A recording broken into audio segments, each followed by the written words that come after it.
सेना पर फिर सड़क छाप राजनीति।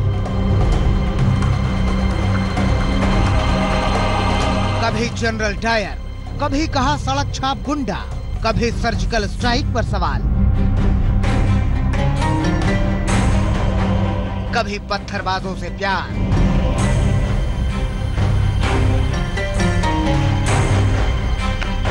सरहद पर दुश्मन का वार, देश में सियासत का प्रहार।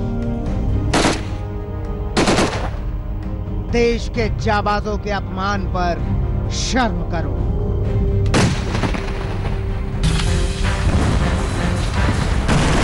सेना पर कब बंद होगी सड़क छाप सियासत? अमन और शांति का मकसद ये नहीं है कि हम कमजोर हैं।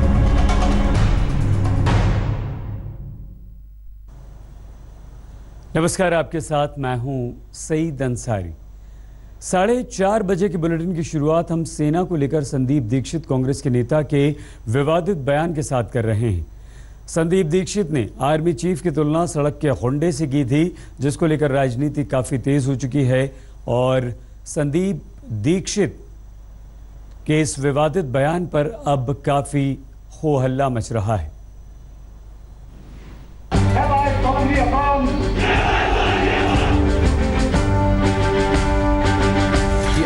लेकिन अगर हमारे जवानों को नुकसान पहुंचेगा तो हम लोग जरूर अपने पास जो हथियार हैं उसका इस्तेमाल करने से नहीं हिचकिचाएंगे। जब विपिन सिंह रावत भारतीय सेना के अध्यक्ष चुने गए तो मीडिया से लेकर सब ओर उनके असाधारण करियर की चर्चा हुई। आईएमए से बेस्ट कैडेट की शाही तलवार जीतने से लेकर सेना के तमाम मोर्चों और इम्तिहानों में अव्वल रहने वाले रावत पर हिंद को नाज हुआ। लेकिन सियासत कहां किसी को बख्शती है। विरोध की राजनीति करते करते कांग्रेस पार्टी सेना और सेना अध्यक्ष पद की गरिमा तक भुला बैठी।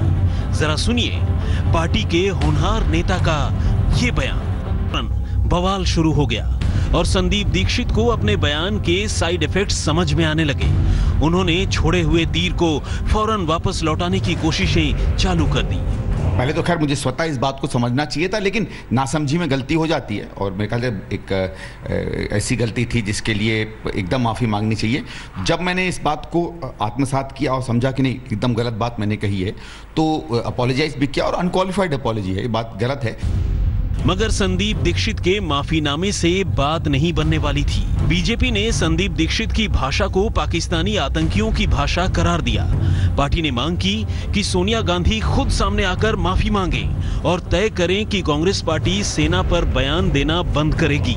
जिस नेता का पहचान भी है सोसाइटी में, उनके द्वारा ऐसे बयान और कठोर शब्दों में बयान होना और उसके बाद कांग्रेस पार्टी उसके ऊपर कुछ भी टिप्पणी नहीं देना, माफी मांगना नहीं, ऐसे कुछ हालात में डिटरमाइंड रूट में इंसल्ट करते रहो आर्मी को, उनका मनोबल कम करो।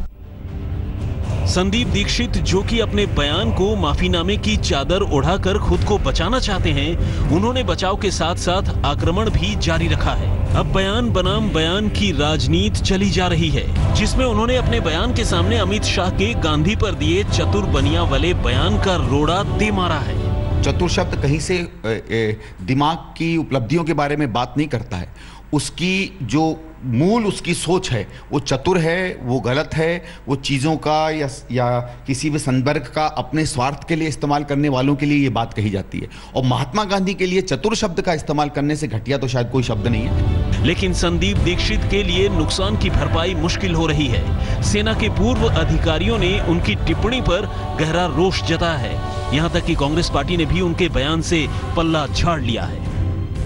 मुद्दा यह है कि जो सेना पल पल सरहद की निगहबानी में जुटी है, जो हर समय मौत के खतरे से लड़ते हुए हमें महफूज रखती है, जिसने अनगिनत कुर्बानियां दी हैं, उस सेना के सुप्रीम कमांडर पर ऐसी ओछी टिप्पणियां करना सीधे सीधे सेना और सैनिकों का अपमान है। राजनीति करते हुए कम से कम सेना और सेना अध्यक्ष को बख्श देना चाहिए। उनसे देश की सरहद है, उन्हीं से देश की शान है। कुमार विक्रांत के साथ आज तक ब्यूरो। सेना प्रमुख जनरल बिपिन रावत पर छींटाकशी एक अरसे से जारी है। दरअसल ये सरकार विरोधी एजेंडे का एक हिस्सा है, जिसमें सेना अध्यक्ष की तुलना कभी जनरल डायर से तो कभी सड़क छाप गुंडे से की जाती है।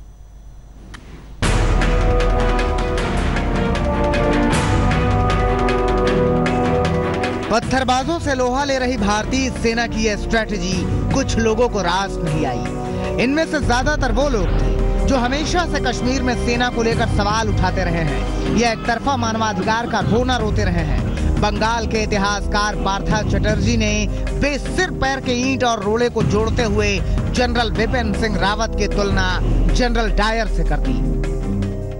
I have said what I wanted to say. I have made my argument as clearly and as precisely as I could in my article. I have nothing more to add to it at this point.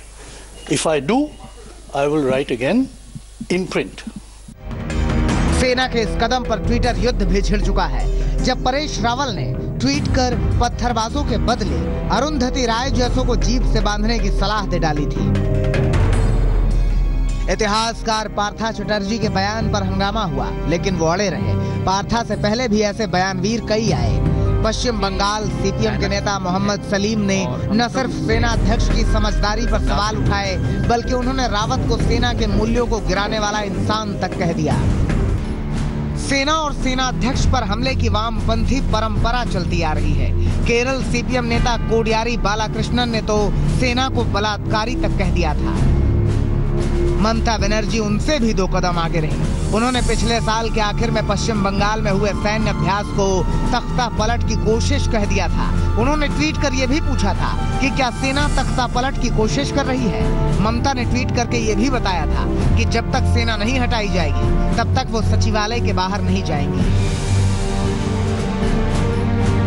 इससे पहले कभी दिवंगत अभिनेता ओम पुरी ने सैनिकों की शहादत पर विवादास्पद बयान दिया था और जेएनयू छात्र संघ के नेता कन्हैया कुमार ने ऊट पटांग आरोप लगाते हुए कहा था कि सेना कश्मीर में महिलाओं के साथ अत्याचार करती है। आज तक ब्यूरो।